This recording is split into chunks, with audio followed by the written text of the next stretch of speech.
Diri ra ta kutob kay guba na siya pero tuwa ang boardwalk sa layo.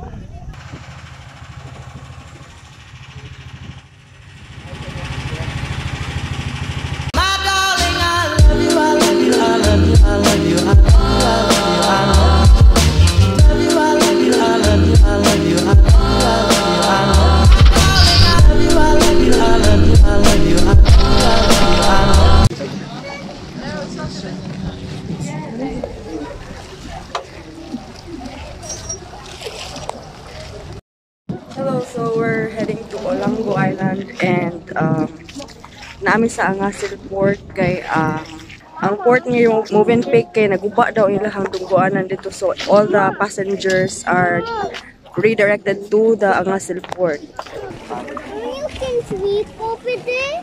No. No, you can play? Hold, kitty, hold. This is actually scary for me. Shaky, kitty, it's shaky. Dutas dagat. Ayo. Hi, welcome to my vlog. Salamat.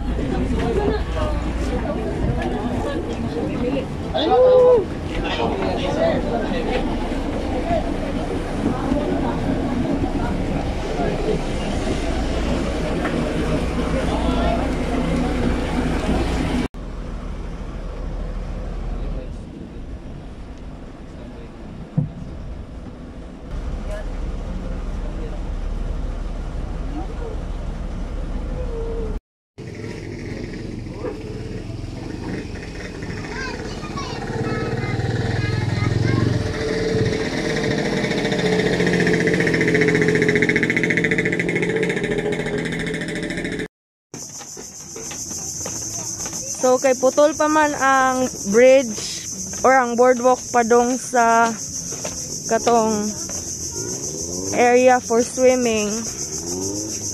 Kailangan mo pay og 200 pesos per batch para sa bangka.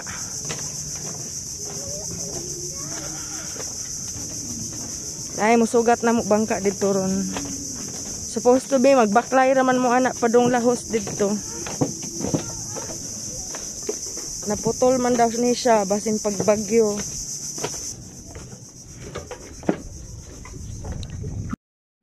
Ano siya, naguba na. So, asa man ka mo naog? Ha? Asa man ka mo naog? Sa Nawato.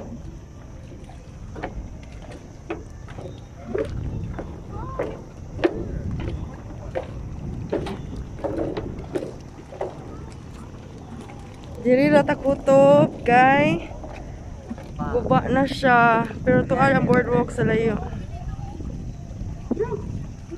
Meron.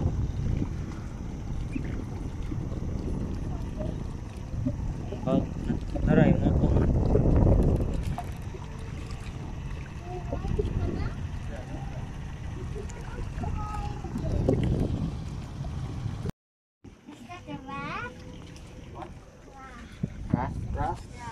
Ah, kalami. Is that a game? Kitty, why are we on a boat? Huh? Why are we on a boat?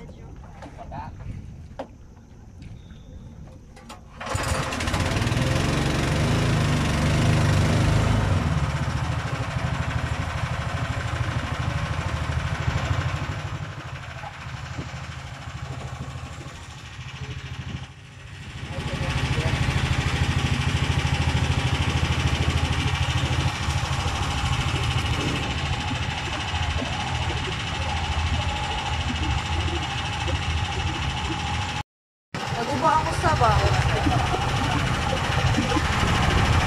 Naguba siya. Duha man ni sila unta.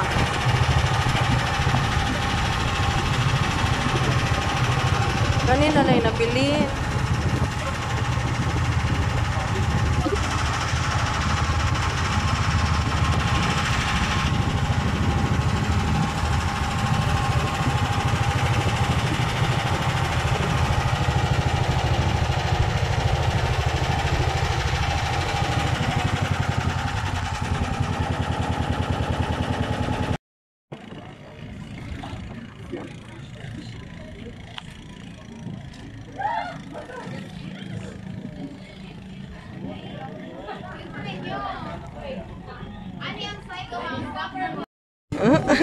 Sa'yo.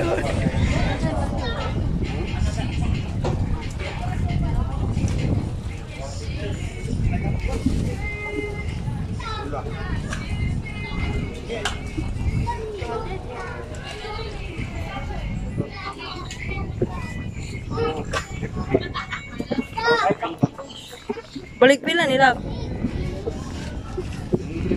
Ha? 300?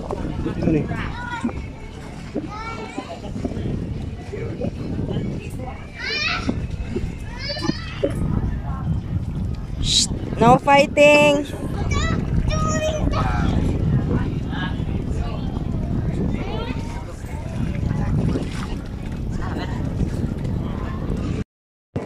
Didi.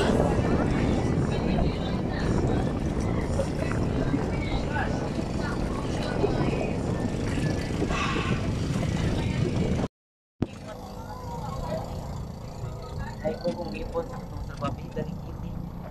Gamit mo. Ito. Dahil pa yun.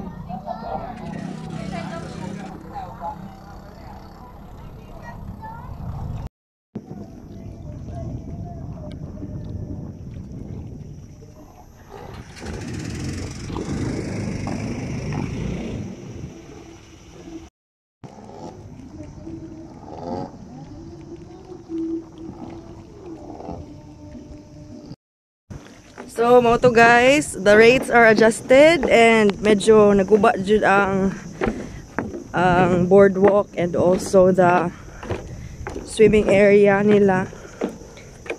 Kita man mo ato na naguba jud ang usa ka hut. But anyway, let's continue to support local tourism para makabangon pud ang Olango Island pud. See you and thank you so much for watching this video. I hope to see you in my next vlog. Bye! 1, 2, 3, funky. My darling, I love you, I love you, I love you, I love you, I love you.